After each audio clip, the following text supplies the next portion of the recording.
পেঞ্চনৰ কিবাটো কিজানি শেষে নহ'ল না নিউ পেঞ্চন হা পেঞ্চনটো মইতো আগতে কৈ থৈছোঁ এটা বাদ দিয়ে আৰু বুঢ়া বুঢ়ী বয়সত কি লাভ আছে টকা পইচা চুগাৰ প্ৰেছাৰ হয় নিৰামিষ খাব লাগিব ভাত এৰিব লাগিব হা চবটো এৰিবই লাগিব পেঞ্চনৰ পইচা দি কি কৰিম হা মেডিচিন এইটো ভাল কথা মেডিচিনটো এইটো আমি ইঞ্চুৰেঞ্চ লাইফ লং কৰি পেলাই ঠিক কৰিব লাগিব এইবিলাকতো চৰকাৰে ক'লে মৰিলে 2 কোটি না কিমান 1 কোটি হা এতিয়া 2 কোটি পাব মৰিলে কি লাভ মৰাজনৰ হয় না নহয় কিন্তু আপোনালোকেতো সেইটো ভাবি আছে মানে পেঞ্চনৰ পিছত কোনোবা খাওক নিজেতো খাব নোৱাৰে মই কৈছোঁ ডক্টৰে আপোনালোকক বাধা দিবই আফটাৰ 50 এইটো নাখাবি এইটো নাখাবি এইটো নাখাবি এইটো নাখাবি এনেকুৱাত নাযাবি আৰু ল'ৰা ছোৱালীও লাষ্টত সেইটোৱেই লেকচাৰ মাৰি থাকিব কাৰো ঘৰত যাবলৈ নিদিয়ে তো পেঞ্চন আমাক কিয় লাগে সেইটো আৰু চৰকাৰে যিটো অফাৰ দি আছে সেইবিলাকত ঠিকে আছে চবটোৱে এটা পেঞ্চনটো মই নিজে বুজি নাপাওঁ গণ্ডগোল কম তাৰমানে পেঞ্চনৰ গণ্ডগোলটো আৰু পেঞ্চনটোতো নিজৰ পইচা এতিয়া অকণমান মেথমেটিক্স আমাৰ ইকনমিক্স টিচাৰসকলে বুজাই দি দিলে ভাল হ'ব এই গোটেইটো আমাৰ নাটনিটো ক'ত হৈছে আগতে মানে কি কয় কোনো ছাৰ্ভিচ দৰকাৰৰ ক্ষেত্ৰত প্ৰব্লেম অহা নাছিল এই চিন্তাটো কাৰ মূৰত আহিব এইটো পেঞ্চন দিয়াটো ভাল নহয় এতিয়া কোনোবা এজনৰ মাথা ধেই আহিছে কোন সেইটো আপোনালোকৰ শত্ৰু যিয়ে সেই কথাটো ভাবিলে যে এতিয়াৰ পৰা আৰু পেঞ্চন দিব না পেঞ্চনৰ পইচাবিলাক মিছ ইউজ নহয় চৰকাৰে টেক্স পায় যিমানে কিনি খাব ইমানে GST পাব নহয় জানো আৰু মহাজন মানুহবিলাকে যিমানে পইচা পাব ইমানে জমা কৰি থৈ থাকিব এক পইচা ইনকাম নাহে ধনী মানুহৰ পইচা দি যাৰ 1 লাখ কোটি টকা থাকিব ই বেংকতে ৰাখি পেলাই তেওঁ সুধে থাকে কিন্তু যাৰ অভাৱ যাৰ গৰীব যাৰ বেছি নাথাকে সেই পইচা পোৱাৰ লগে লগে সেইটো পইচা খৰচ কৰি থাকিব যিমানে খৰচ কৰিব GST পাই থাকিব এইটো ৰুলিং কৰি থাকিব গতিকে আপুনি পইচা পালে আপুনি কিনিলে GST দিলে দোকানদাৰ ৰিটেইলাৰবিলাকে হ'লচেলত যাৰ গ'ল মাল কিনিবলৈ তাতে GST দিলে আকৌ ইহঁতে য'ত প্ৰডাকশ্যনটো হৈ আছে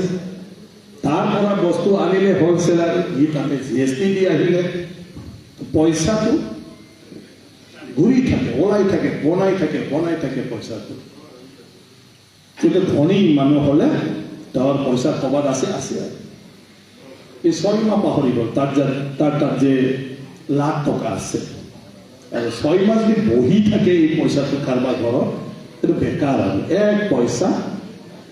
সি উপাৰ্জন নকৰে গতিকে ময়ো ভাবোঁ মানে পেঞ্চনাৰবিলাকৰ পৰা আমাৰ চৰকাৰৰ ইনকামহে বেছি হ'ব কাৰণ পেঞ্চনাৰবিলাকে পইচাটো বেংকত নাৰাখে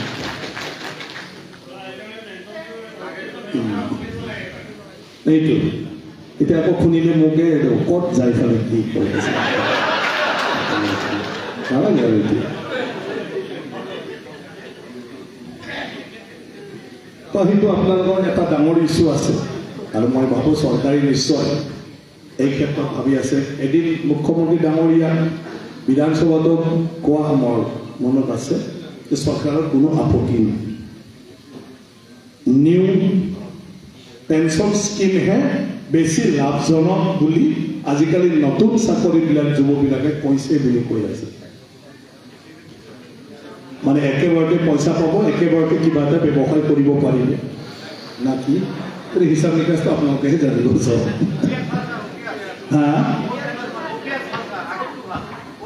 আগৰটোৱে ভাল চৰকাৰত কি লছ হয় কি লাভ হয় এইটো আপোনালোকে অলপ এটা বনাওক মানে পেঞ্চনৰ ডিফাৰেঞ্চটো আৰু চৰকাৰৰ যদি কিবা এটা আপোনাৰ ঘৰত ভাল দিয়াটো ভাবিবলৈ কি আছে আৰু আপুনি যেনেকৈ বিচাৰে গতিকে সেইটোৰ কাৰণে ইয়াৰ সমাধান এটা হ'বলৈ বাকী আছে আৰু মই ভাবোঁ নিশ্চয়কৈ এই কথাটো বিবেচনাধীন হৈ আছে বিধানসভাৰ প্ৰত্যেকটা ছেছনবিলাকত এই বিষয়টো উত্থাপিত হৈ আছে চৰকাৰো ৰিপ্লাই দি আছে আৰু তাৰ মাজতে চৰকাৰক মাজে মাজে মানে অল্ড পেঞ্চন ইয়াৰ কথা মানে অলৰেডি উল্লেখ কৰা মই পাই আহিছোঁ অলৰেডি আমাৰ দেশত কিছুমান ৰাজ্যত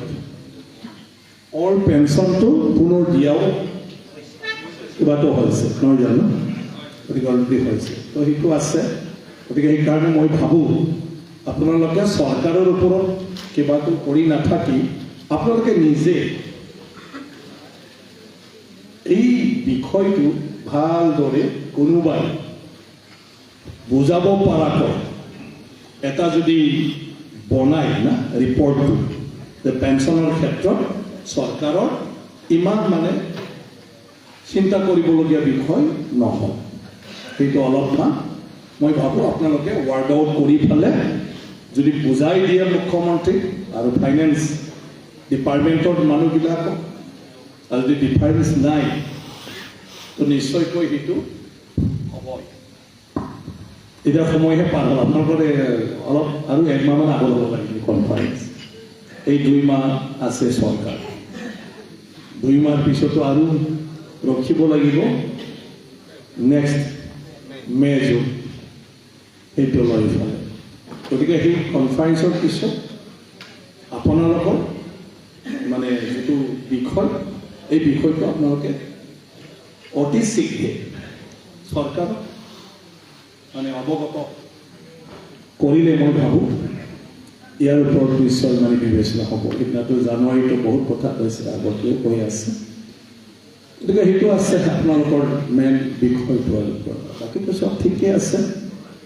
বাকী আপোনালোকৰ পৰাহে মই বিচাৰি আছোঁ যে জীৱনতো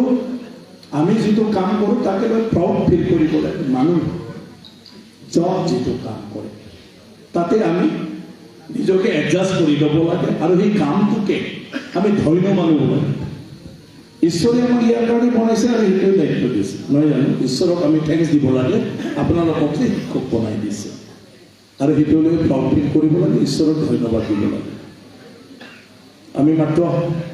ধন্যবাদ দিয়াৰ অভ্যাসবিলাক আমাৰ বেছি নাই এইটোৱে ঈশ্বৰক ধন্যবাদ দিব লাগে মইতো কৈ থাকোঁ ঈশ্বৰক সেইকাৰণে ধন্যবাদ দিবলৈ আমাক যে ইমান বস্তু সৃষ্টি কৰিলে কিন্তু মানুহৰ ওপৰত যে